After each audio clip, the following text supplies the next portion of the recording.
Suzzy was a small, stripy kitten with big, round eyes and a tail that always seemed to get her into trouble.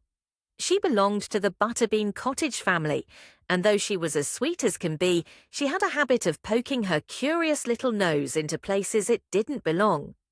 One sunny afternoon, Suzzy was playing in the garden, darting between the rows of carrots and lettuce like a furry little whirlwind.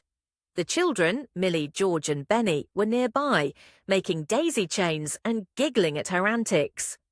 "Watch out, Suzzy," Millie called. "You'll knock over the watering can again."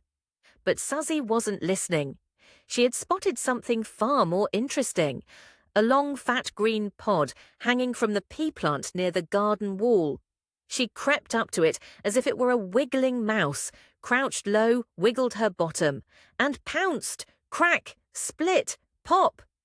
The pod burst open with a loud snapping noise, and dozens of tiny green peas shot out like marbles, flying through the air and bouncing off everything in sight. "Eek!" squealed Benny, as peas pinged off his forehead.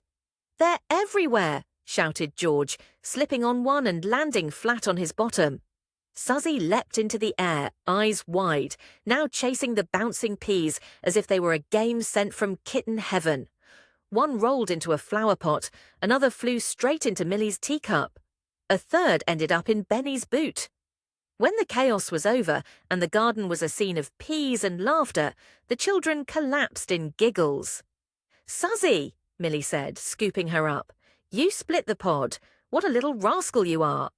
Suzzy purred happily, entirely pleased with herself, even though her whiskers were covered in bits of leaf and one little pea was still stuck behind her ear.